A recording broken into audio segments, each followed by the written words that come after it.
when your heart beats, there is a source of electricity in the upper chamber that generates an impulse, and that impulse spreads to the other chambers in the heart, from the atria, which are the upper chambers, to the main pump, which is the lower chamber. Everyone is born with those cables or connections that allow the electricity to spread in a way that gets to every corner of the heart. As we get older, or if we have any problems with the heart, and disease processes can interfere with those steps and can interrupt electric flow from the upper to the lower chambers, and that can cause what we call conduction problems. We see many patients who come in with their Apple Watches detecting some abnormal rhythms, or their Fitbit, some smart watches. Those have been somewhat useful, but also for clinical diagnosis, I rely on more extensive monitors that are FDA approved. One of the standard ways of looking at arrhythmias is through a 12-lead EKG. It's a standard electrodes on the chest. It's a one-time picture of what the heart is doing. We can see, what the heartbeats look like and how the electricity is spreading to the heart. Not 100%, but we can tell a lot about the mechanism of the arrhythmia, and if it's a focal source of electricity, we could also tell to a good certainty which part of the heart it's coming from. If you feel something that's abnormal, you could log at this time, this is what I felt, and then we could look at the device at that time and what it saw. And then we can correlate symptoms to rhythm. And if we find something abnormal, that's when we address it.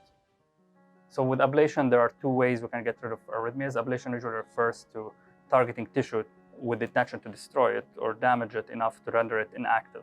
So usually we use either radio frequency, which ends up causing more of a burning of the tissue, or we can use also liquid nitrogen, causing cryo or freezing of the tissue that's problematic.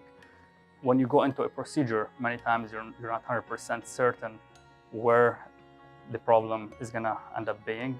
We have to do a lot of investigative work once we have our catheters inside the heart, try to map where the electricity is coming from and how it's behaving before we go ahead and address it.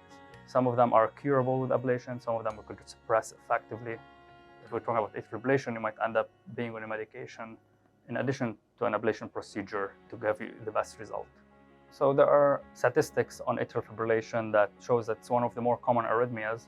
With atrial fibrillation, your upper chambers are fibrillating, where blood comes in and then they squeeze blood out. With fibrillation, there is an electric surge and chaos in the atrium where you could have currents going at 500 beats per minute. That's how fast the atria would be. So with that shivering and fibrillation, it could technically paralyze the atrium.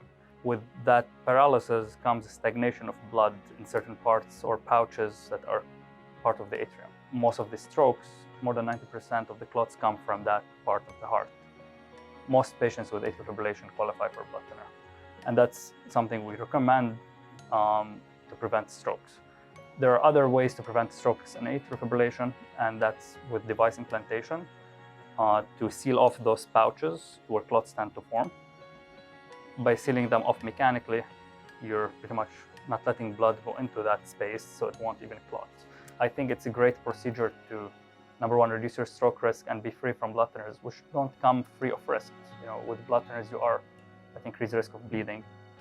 That's one arm of treating atrial fibrillation. The other is focusing on symptoms, quality of life, focusing on whether atrial fibrillation is causing any weakening in the heart muscle. And that, for all of these, we tend to treat AFib as a rhythm to slow it down or even suppress it.